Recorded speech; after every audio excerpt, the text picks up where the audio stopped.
So define yet another function which actually is a scattering phase function now, which is ratio of beta lambda psi divided by b of lambda, and b of lambda in the last slide we have calculated, like is given here, 2 pi 0 to pi beta lambda psi sin psi d psi. So this, if I put this, use these two equations, then I get this equation, which is 2 pi 0 to pi scattering phase function into sin psi d psi, which is equal to 1. Now if I take average value of the cosine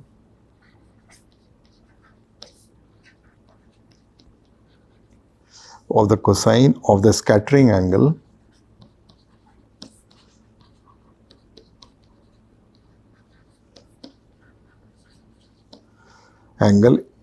psi in the direction of scattering.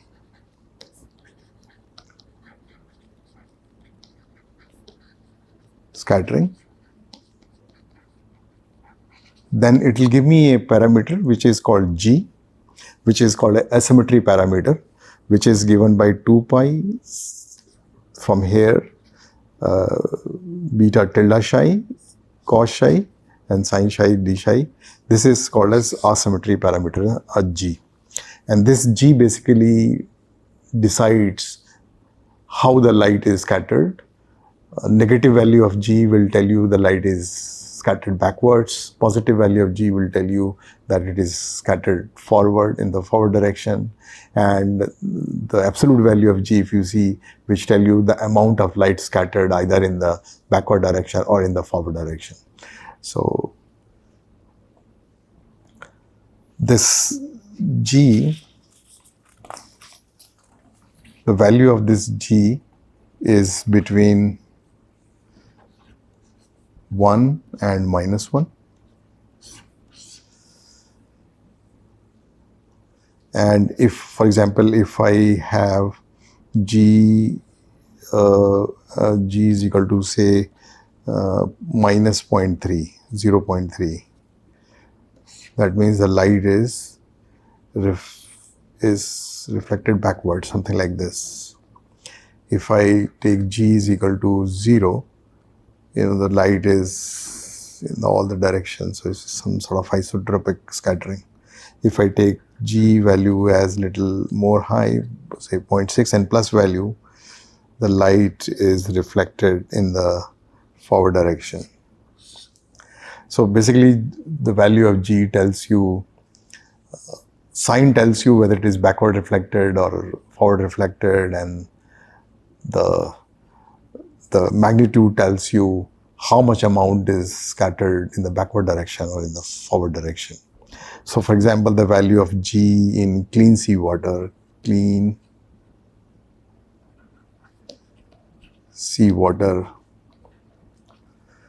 that value is 0.8707.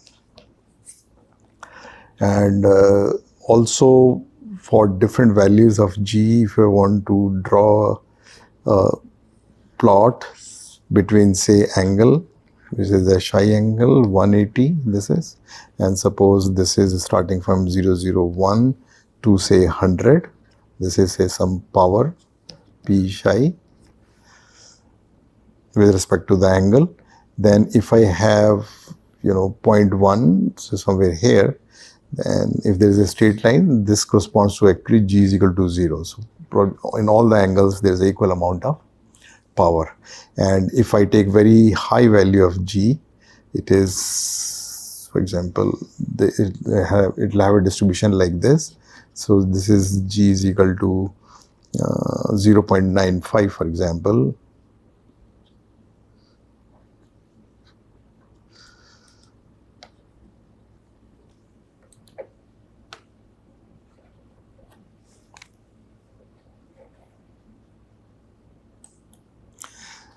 This is equal to G is equal to 9.95.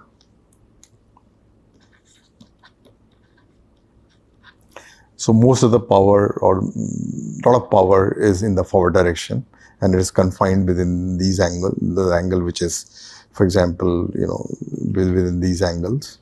And if I take somewhere g is equal to 0.5, it will give me, this is g is equal to 0.5.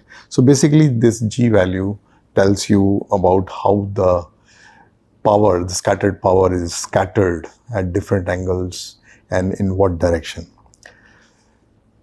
And so using this g value, a scattering phase function has been defined, which is called as Hanai-Greenstein phase function, which is in short also known as HG phase function.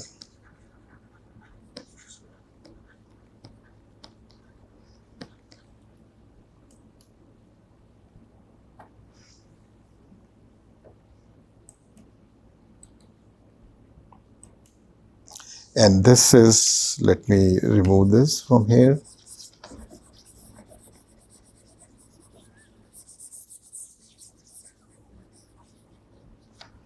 This Hg function is given as 1 by 4 pi 1 minus g square divided by 1 plus g square minus 2g cos, this is psi actually here,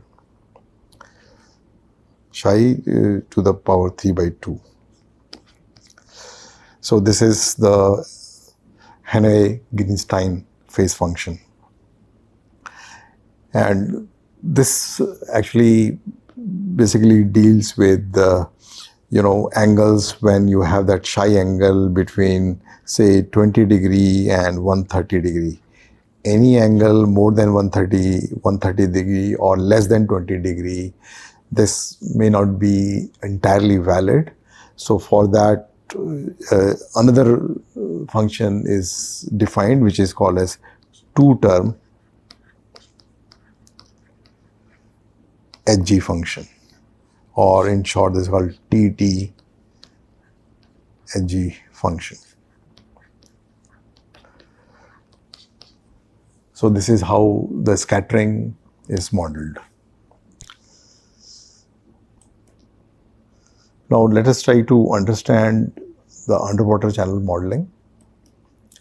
So I had explained you that the intensity, the transported density is equal to I0, that is the initial intensity, and after it travels a distance of z, it is attenuated and it is given by Beer-Lambert's law.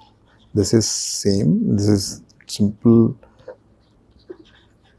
Beer-Lambert's law.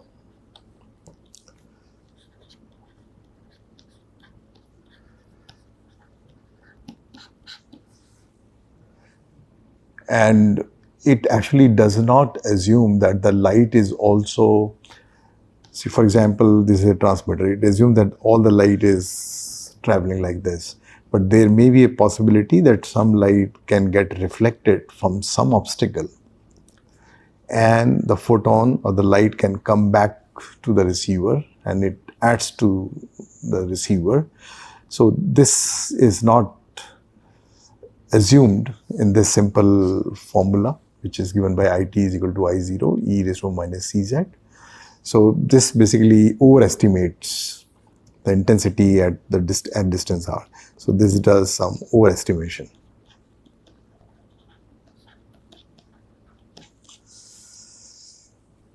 So in order to have a correct estimation of the receipt power,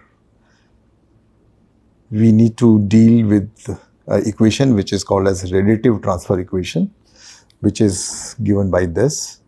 So here if you see, let me first explain what are these symbols here. So this is velocity of light.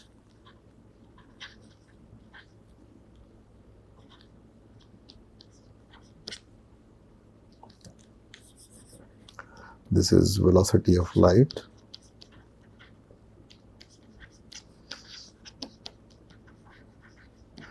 And this is the direction vector.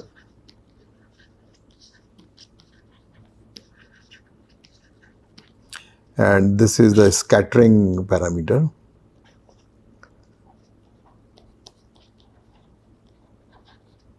scattering,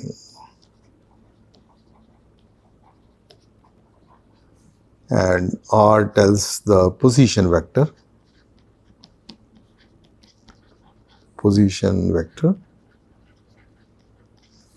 and so intensity at position R, and in the direction N, this is how it is defined at time t, and this is the attenuation constant, attenuation factor.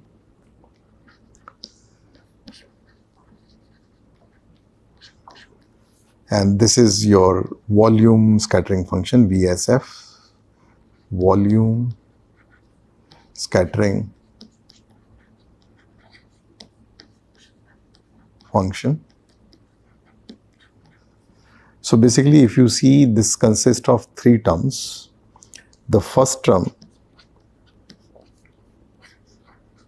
in this expression is variation of light intensity in different paths. So let me write this. This is variation of light intensity in different paths.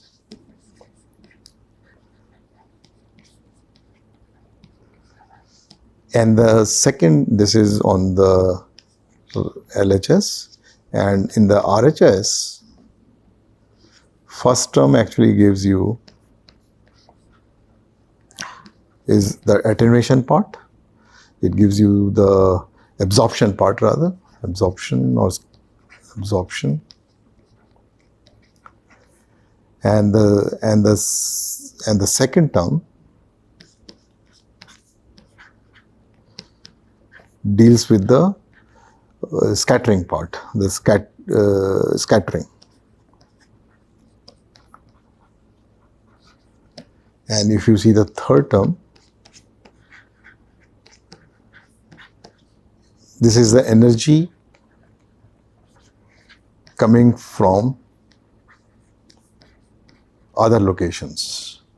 So as I mentioned, there may be energy coming from some reflection, not necessarily that all the energy comes from line of sight, from other locations.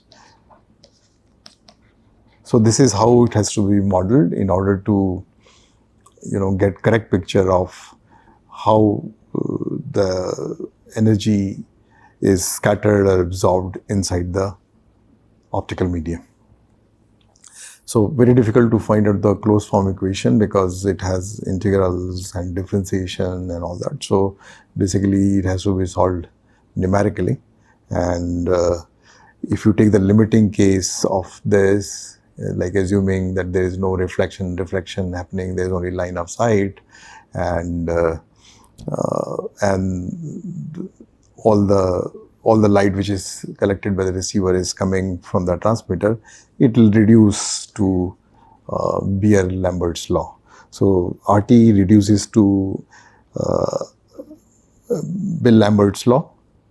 This is Bill-Lambert's law. So it assumes that the light is monochromatic and there are no refractions. So basically, in order to get exact, this has to be numerically analyzed and calculated to get the behavior of light inside the water.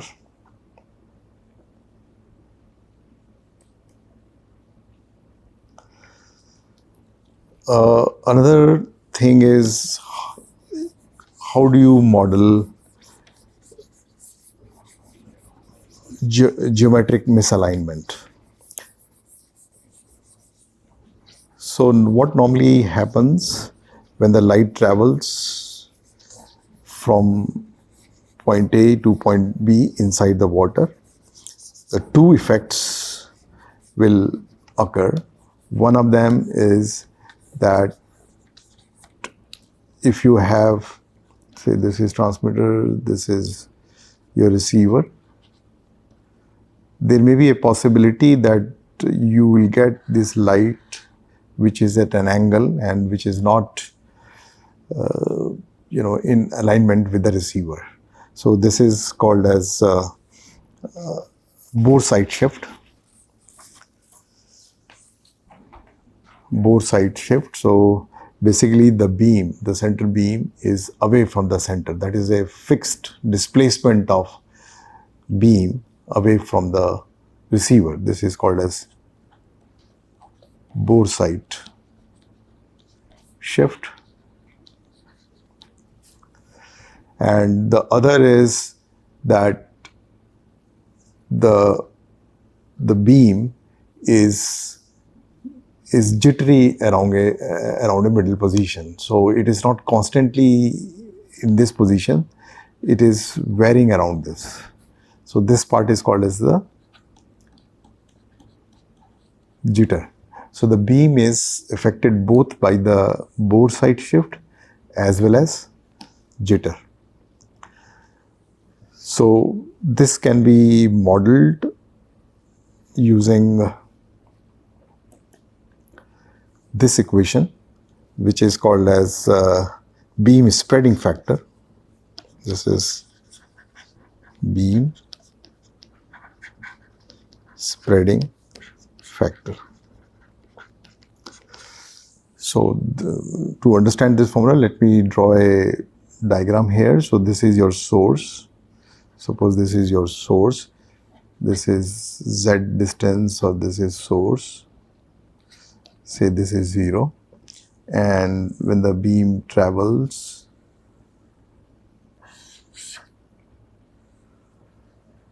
so this is the receiver plane. For example, this is the receiver plane. So let me write this as the z receive, and this is the beam here, and this is say R.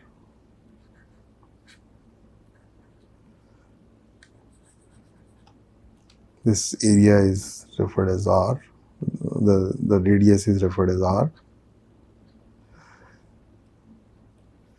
And so this is x direction, and this is y direction. So this beam spreading factor at point R, anywhere in this circle, at z receive plane is given by 1 by 2 pi 0 to infinity E0 V z receive. This actually is initial irradiance distribution of beam in the special frequency domain. So this is irradiance initial, the start, initial irradiance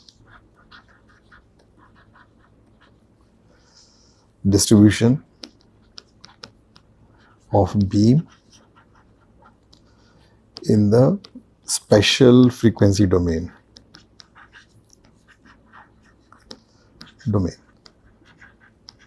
And this SVZ receive is the optical transfer function. Optical transfer function.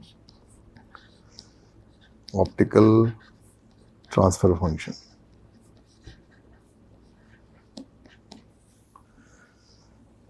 Which is the Fourier transform of impulse response. And this is converting the whole thing from special frequency domain to special coordinate system. I require a Hanel function, which is given by this. So this is use Hanel function to convert this special frequency domain to special coordinate system. Coordinate system.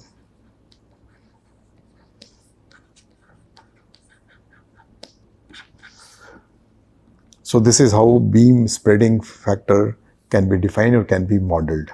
But again, this is a quite simple explanation of beam spreading factor, because it assumes that FOV of the receiver is 180 degree. I mean, it is collecting lights coming from anywhere. And it also assumes that there is only forward scattering, which may not be the case. Scattering.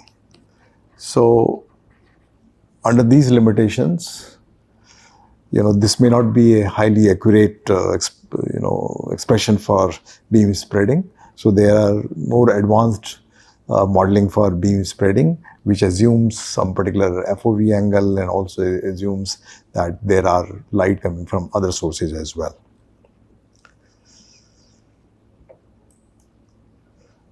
So now let us discuss about the modeling of underwater link turbulence, as we had done when we were modeling outdoor channel.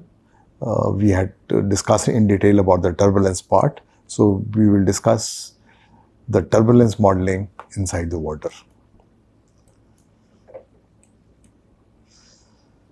So during turbulence, actually, there are changes in the refractive index, change in Ri of the water, refractive index. And this happens because there is a change of temperature or there is change of pressure, or there are salinity, or there are some bubbles inside the water. So this is going to affect the propagation inside the water because of these factors, because they all result in change of refractive index. The factors are temperature, the pressure, salinity of the water, and formation of bubbles. So as we had defined the turbulence factor by a scintillation index at some point R d0, this is a position where I'm defining the scintillation index, is defined as this. This is, same definition we have taken from outdoor channel modeling. So one of the simplest modeling for turbulence we had considered was log normal distribution. And it is something given by this, where H is your channel impulse response. This is the PSD, channel impulse response.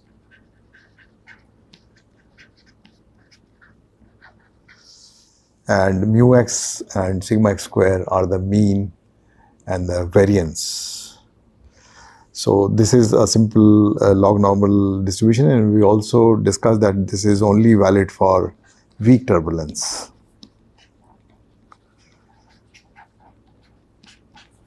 When the scintillation index is very, very low, that is weak turbulence, and may not be valid for high turbulence. And then we considered another type of distribution, which was K distribution, which was valid for only high turbulence.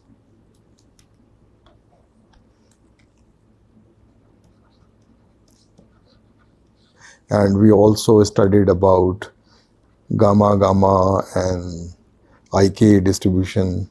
So gamma, gamma distribution was basically, it is valid both for weak as well as high, depending on the value of alpha and beta, which we had considered. Those are the scattering parameters.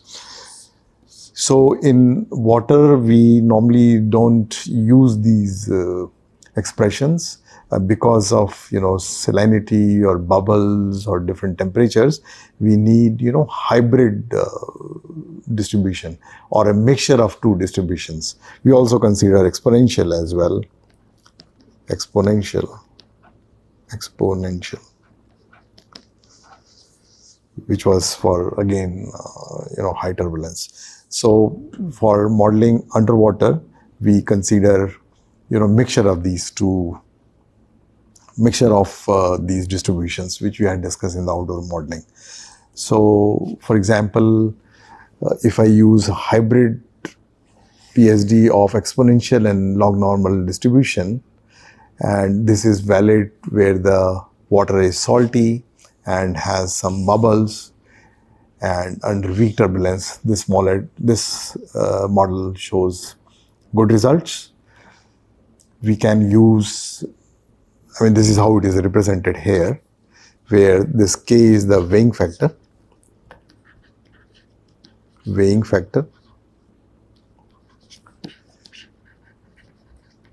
If it is too much salty or there are too many air bubbles, so this basically tells you this is the exponential part and this is the log normal part. So water which is salty and has bubbles, and weak turbulence. This is a very good approximation for turbulence model inside the water. If you use a Weibull distribution, it is good for salinity. So if the water has no bubble but has a lot of dissolved salt content, this model is a good model. And then we have generalized gamma distribution. So this takes care of the temperature fluctuation inside the water. So this is a valid model when there is a lot of temperature fluctuation happening. And then there is another mixture or hybrid model of exponential and gamma, takes care of both bubbles and salinity. And there is another model which is exponential and generalized gamma, which is also called as EGG model. It is quite popular. It takes care of salinity, that is dissolved concentration of salts inside the water, takes care of the temperature fluctuation, takes care of the bubble density.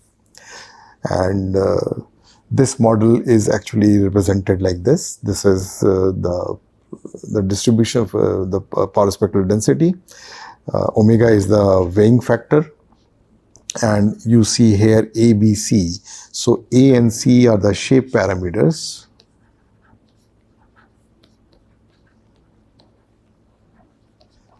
Of the bubbles, and B actually tells you the scale parameter, what kind of scale, large or small. So this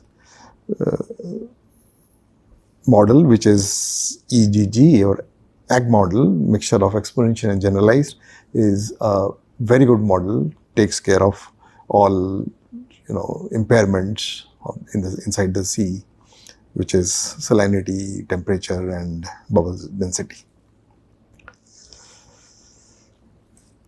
Now we will see about the noise in underwater optical communication channel. So one of the main noise is background noise. Background noise. It has two parts. One part which is coming from the solar radiation which go inside the water. So one part is solar radiation.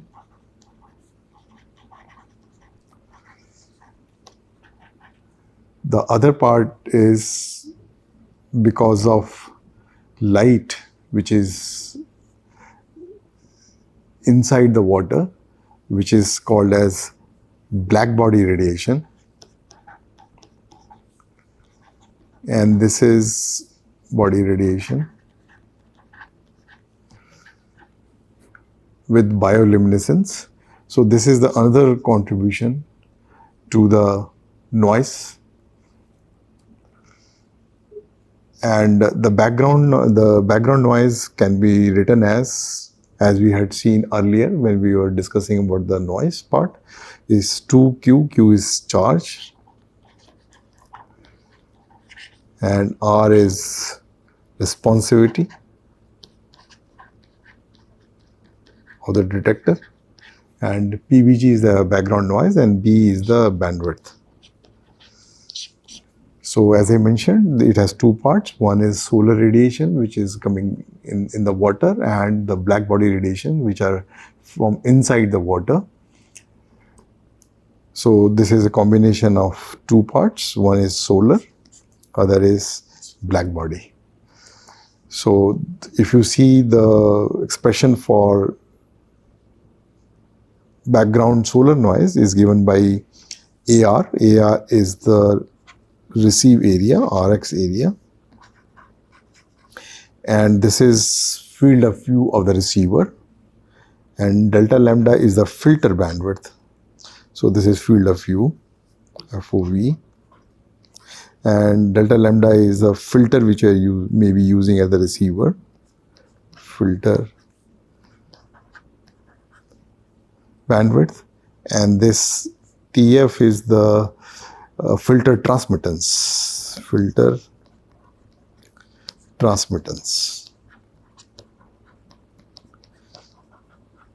And this is the component loss because of the solar radiation, and the other part is black body radiation. And if you see this L solar is defined as ERLF into e raised to minus kd divided by pi, where E is the downward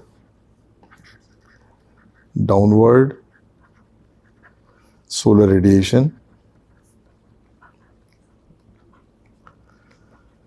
and AR is the underwater reflectance,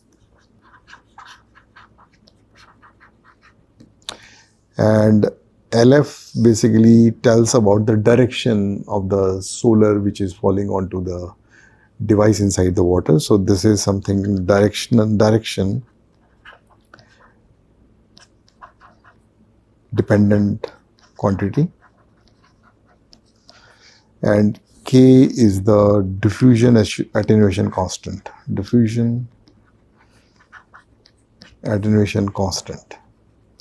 And D is the depth at which you are trying to see the effect of solar. D is the depth. So this is how this L sol is calculated, and then the other part is black body radiation. So this is the background noise consisting of solar radiation and black body radiation. Other one is dark current, which again we have studied when we were discussing about the sources and detectors. So this is given by 2 into Q charge IDC, that is a dark current in the photodiode, and B is the bandwidth. Even if there is no light at the photodiode, there is some current flowing, which is called as a dark current because of the thermal agitation of the electrons inside the device.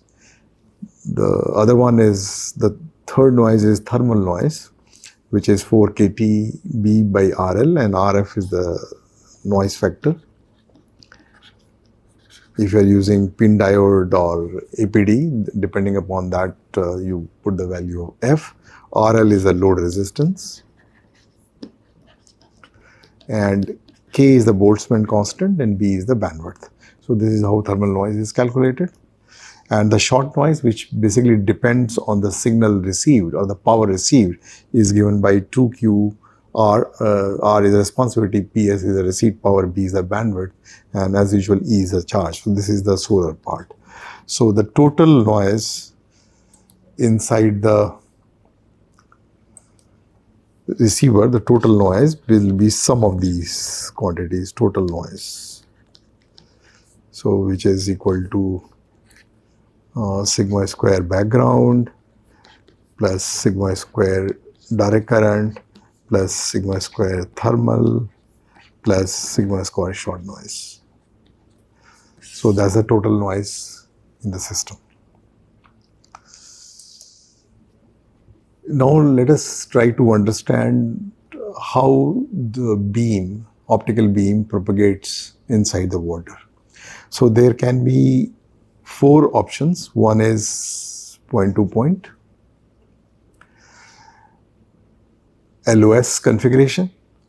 The second one is diffused line of sight, and the third is retroreflector based line of sight configuration, and the fourth one is non-line of sight. So we'll now understand, these 4 ways of transmission of optical propagation and link. So this is the first one is line of sight configuration, where this is your TX, this is your RX. So there is a line of sight communication, and this is, beam is spreading as it travels inside the water, and this is the receiver which is collecting the light which is transmitted. So the advantage for line of sight configuration is that you can have long distance communication, because the total light is aligned, or the transmitter and receiver, they are aligned. It is line of sight, so it gets a maximum light. So you can have long distance communication, and you can have very high data rates. So increased energy efficiency, because the path loss is much less. because if the light is getting reflected from objects, there will be, decrease in the strength of the signal. And there's a reduced multipath because there is not many multipaths here. So this is mainly line of sight. So reduced multipath distortion. So the effect of ISI will be minimal here, and minimal impact from background light and simple construction, and this is a low cost. The issue with line of sight configuration is that if there are, any obstacle here, for example, then there is no communication happening. So this is one of the main issue. It is susceptible to blocking. The second requirement is that both transmitter and RX, they have to be aligned. If they are not aligned, then line of sight is not happening. So these are the few advantages and disadvantages of line of sight configuration. The second option could be diffused line of sight configuration. So here the light, this is your TX again. These are different RXs, RX1, RX3, RX2. So the light is diffused and it can cover many receivers. The advantage is that you have single to multi-point broadcasting. The data can go to different receivers which fall into this cone. And transmitter and receiver, they don't have to be aligned, because anywhere you put the transmitter, you will get some part of the light. So this alignment requirement is not required. It's a simple construction, it's a low cost. The issue is because the light is getting spread over large area, so the intensity which falls onto the receiver gets reduced. So this is, therefore, the link distance may not be very high. The lower data rate, because the power received by different receivers is low energy efficiency, and it will have, because the light is spread over a larger area, so there's a possibility that it will suffer multipath reflections from different objects. So this will result into severe multipath distortion, high path loss because of multipath distortion. And since it is being shared by different receivers, so there is a security concerns, or there is a poor confidentiality performance of such equipment. So these are some of the pluses and minuses of diffused line of sight communication. The third option is retroreflector based line of sight communication. So here you have the receiver here, and you have a reflector here. So this is used when you want to make a simple receiver, which may not require a lot of power. So what actually happens, there is a high power beam which goes from transmitter. The darker line, this line is actually the high power beam which is falling onto the reflector. And what happens then, the data is decoded here, and also the data which is coming from this device is impinged on the light which will be reflected back to the transmitter. So it is some sort of, this transmitter is interrogating this receiver. So the light is the high frequency light at the receiver is decoded, and then any information from this receiver is encoded, and after reflection it goes back to the transmitter. So here this is a very low cost receiver which may not require enough power, because there is no source required. This is a power which is getting reflected from the reflector. So there may be some requirement where you want to have a device for a longer time, or should have a long lifetime, so you require less power consumption.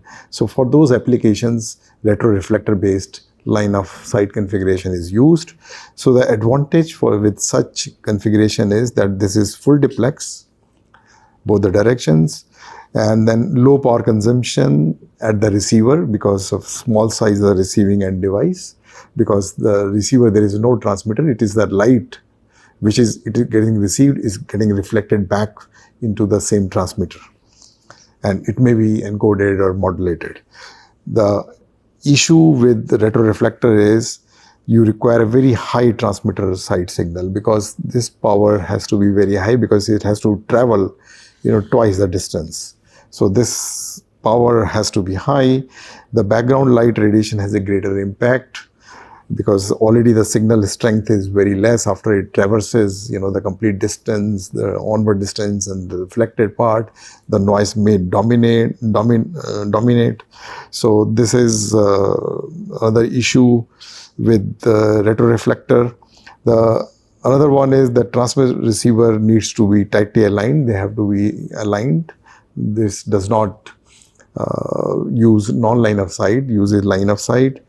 High path loss because of distance traveled in both the directions, and it is low reliability system because of more background noise which is coming into the system. And sometimes the light which is going onward towards the receiver here, and the same is reflected back, it may result into some sort of noise which adds further to the overall noise of the system. So this is a less reliable system. The only advantage is that you use a very low cost, which uses a very less power receiver device. And the fourth part is non-line of sight configuration, where you have the transmitter and the light gets reflected from the sea surface and collected by the receiver. So there is a annular cone which is received by the receiver from a transmitter X. The advantage of this is low pointing and tracking requirement, because there is a cone here, so receiver can be in any position here to capture the light. The disadvantage is signal dispersion, because it travels a longer path and there are various rays traveling, so it travels a longer path, which results into some sort of dispersion, high path loss, because the reflectivity here is not very high at the sea surface, so there's a high path loss, and then high requirement for sea surface environment. So you require, a calm water, not turbulent water, so that you get ample amount of light at the receiver. And it is, of course, vulnerable to background radiation, the solar radiations, or other radiations like black body radiation. So this is vulnerable to background radiation. So this is non-line of sight. And now let us try to calculate what is the power received in line of sight or diffused system. So let me draw for a line of sight or diffuse system. Suppose this is your transmitter I, and there are two options. One is, a line of sight. So this is the receiver here. So this is line of sight. This is point to point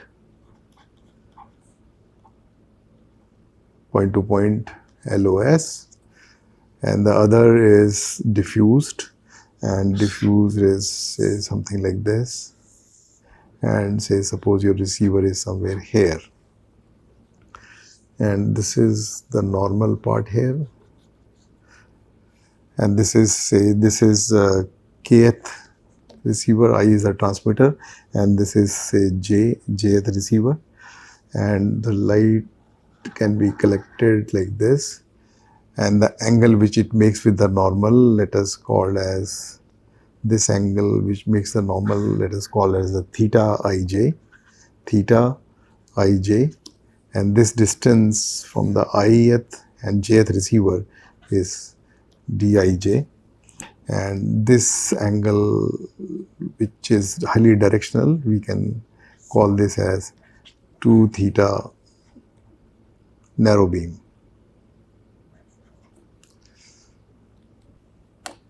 This is narrow beam. which is 0.2 point.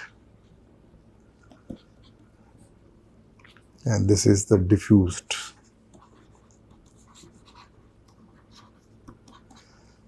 And this angle which it makes with the normal is, say, psi ij.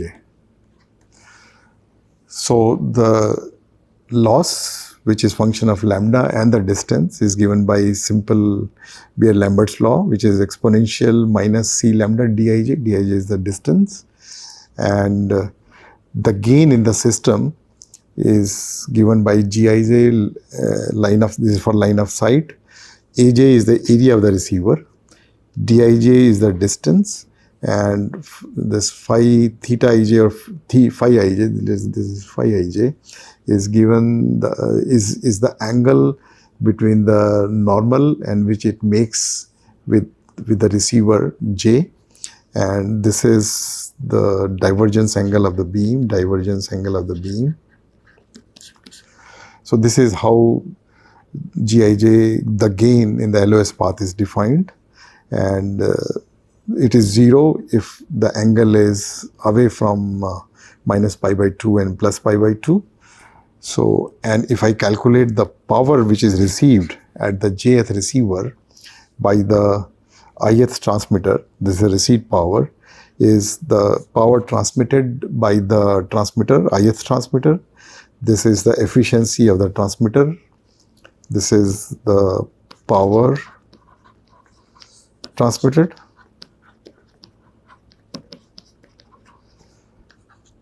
By ith transmitter, and this is the efficiency of the transmitter of Tx, and this is efficiency of the receiver, and this Gij line of sight is defined by this factor here, and this is concentrator gain, because at the receiver we are using concentrator, because if I don't use concentrator, I require a wide lens receiver, and using a wide lens receiver or photodiode will have more capacitance, which will limit the data rate. So I am using some sort of concentrator.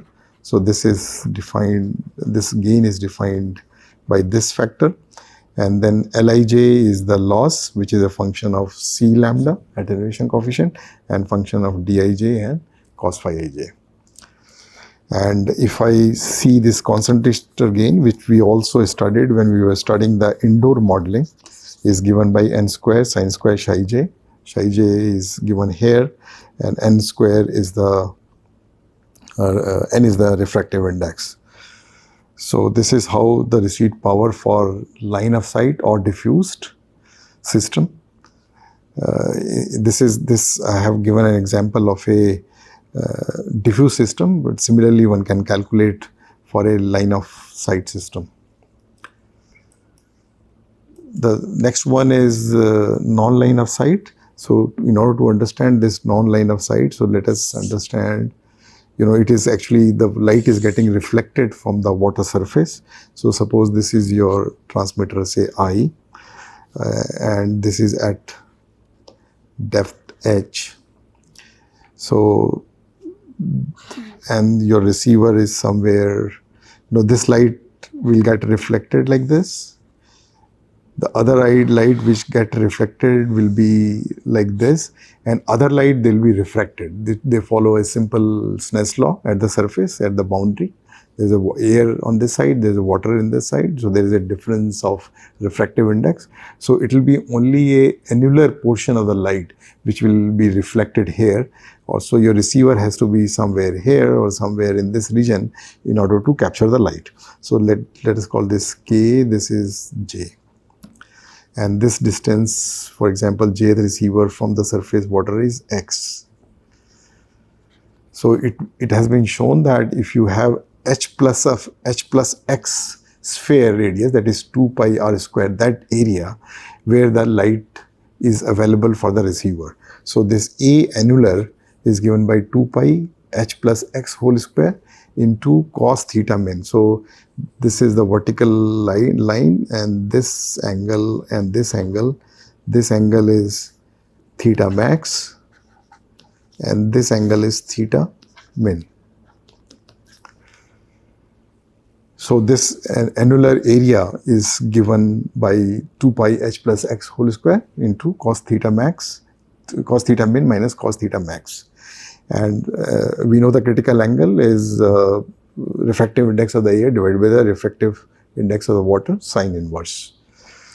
And if I calculate the power received by the jth receiver in this annular ring, this is actually an annular ring, is given by the transmit power by the ith transmitter. This is the efficiency of the transmitter I. This is efficiency of the receiver I. And this is the gain coming from the non-line of sight component. And this is the concentrator gain. This is concentrator gain.